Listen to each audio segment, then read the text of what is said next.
Уважаемое Федеральное собрание, уважаемые граждане России, в послании 2005 года затронул ряд принципиальных идеологических и политических вопросов. Считаю, что на данном этапе развития России такой разговор необходим. Самые актуальные из стоящих перед нами социально-экономических задач, включая конкретные национальные проекты, были названы еще в предыдущем послании. Намерен развивать их и в бюджетном послании, а также в ряде других документов. При этом прошу рассматривать прошлогоднее и нынешнее послание Федеральному собранию как единую программу действий, как нашу совместную программу на ближайшее десятилетие.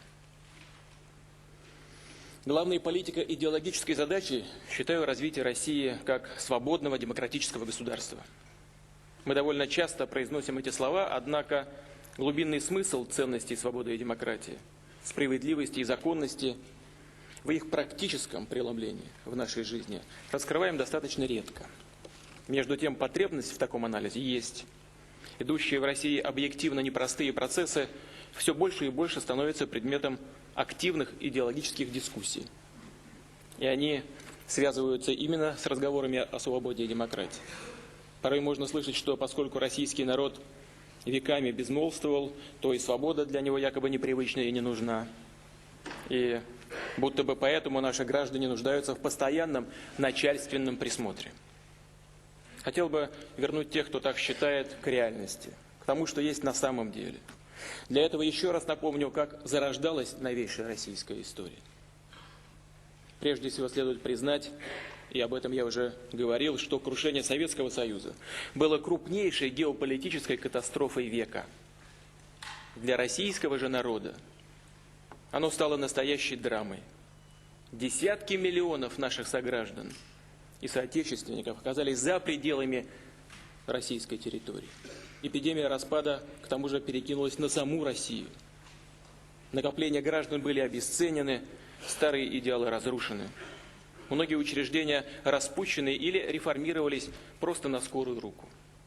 Целостность страны оказалась нарушена террористической интервенцией и последовавшей хасавюртовской капитуляцией.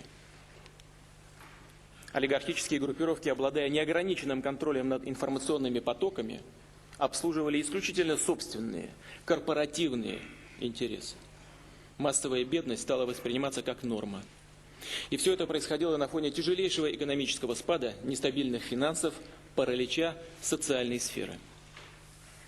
Многие тогда думали, многим казалось, что наша молодая демократия является не продолжением российской государственности, а ее окончательным крахом, является затянувшейся агонией советской системы.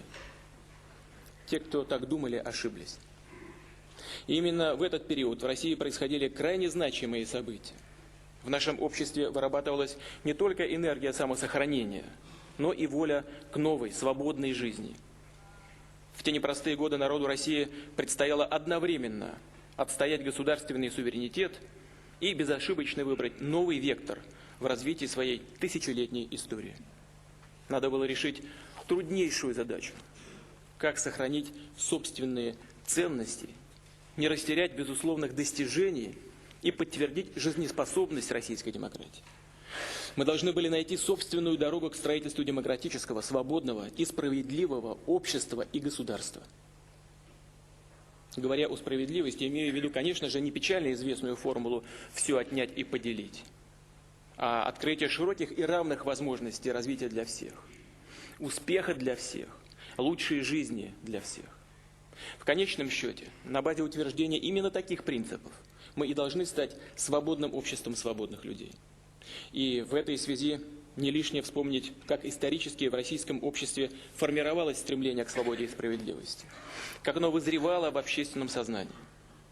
Прежде всего, Россия была, есть и, конечно, будет крупнейшей европейской нацией. Выстраданные и завоеванные европейской культурой идеалы свободы, прав человека, справедливости и демократии в течение многих веков являлись для нашего общества определяющим ценностным ориентиром. В течение 3 столетий мы вместе с другими европейскими народами рука об руку прошли через реформы просвещения, трудности становления парламентаризма, муниципальной и судебной власти, формирование схожих правовых систем. Шаг за шагом вместе продвигались к признанию и расширению прав человека, к равному и всеобщему избирательному праву, к пониманию необходимости заботы о малоимущих и слабых, к эмансипации женщин, к другим социальным завоеваниям. Повторю, все это мы делали вместе, в чем-то отставая, а в чем-то иногда и опережая общеевропейские стандарты. Убежден, для современной России ценности демократии не менее важны, чем стремление к экономическому успеху или социальному благополучию людей. Во-первых, только в свободном и справедливом обществе каждый законопослушный гражданин вправе требовать для себя надежных правовых гарантий и государственной защиты. И без сомнения, обеспечение прав и свобод человека является критически важным как для развития экономики, так и для общественно-политической жизни России. Право быть избранным или назначенным на государственную должность, как и возможность получить публичные услуги, публичную информацию, должны быть доступны в равной степени всем гражданам страны. При этом любой преступивший закон должен знать, что наказание неотвратимо. Во-вторых, только в свободном обществе каждый трудоспособный гражданин имеет право на равных участвовать в конкурентной борьбе и свободно выбирать себе партнеров. А соответственно этому и зарабатывать. Достаток каждого должен определяться его трудом и способностями, квалификацией и затраченными усилиями. А он сам вправе распорядиться заработанным по своему усмотрению, в том числе и передать по наследству своим детям. Таким образом, соблюдение принципов справедливости прямо связано с равенством возможностей. И это, в свою очередь, должно быть обеспечено никем иным, как государством. В-третьих, российское государство если хочет быть справедливым, обязано помогать нетрудоспособным и малоимущим гражданам, инвалидам, пенсионерам, сиротам, с тем, чтобы жизнь таких людей была достойной, а основные блага были бы для них доступными. Все эти функции и обязанности прямо поручены государству, обществом. И, наконец, свободное и справедливое общество не имеет внутренних границ, ограничений на передвижение, а оно само открыто для остального мира. Это дает гражданам нашей страны в полной мере пользоваться богатствами всей человеческой цивилизации, включая достижения образования, науки, мировой истории и культуры. Именно наши ценности определяют и наше стремление к росту государственной самостоятельности России, укреплению ее суверенитета. Мы свободная нация, и наше место в современном мире, хочу это особо подчеркнуть, будет определяться лишь тем, насколько сильными и успешными мы будем.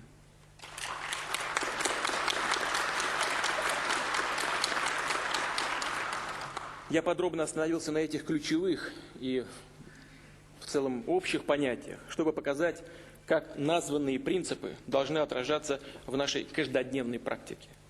Полагаю, что эти действия можно условно осуществлять как минимум в трех направлениях. Первое – меры по развитию государства. Второе – укрепление закона и развитие политической системы. Повышение эффективности правосудия. И, наконец, третье – развитие личности и гражданского общества в целом. Сначала о государстве. Вы знаете, что в течение последних 5 лет мы были вынуждены решать трудные задачи по предотвращению деградации государственных и общественных институтов. Но в то же время обязаны были создавать основы для развития на годы и десятилетия вперед. Мы вместе разбирали завалы и постепенно продвигались дальше. И в этой связи политика стабилизации фактически была политикой реагирования на накопленные проблемы. Эта политика в целом оправдала себя, но к настоящему времени себя уже исчерпала. Теперь ей на смену должна прийти политика, устремленная в будущее. И для этого нам крайне необходимо эффективное государство. Однако, несмотря на многие позитивные изменения,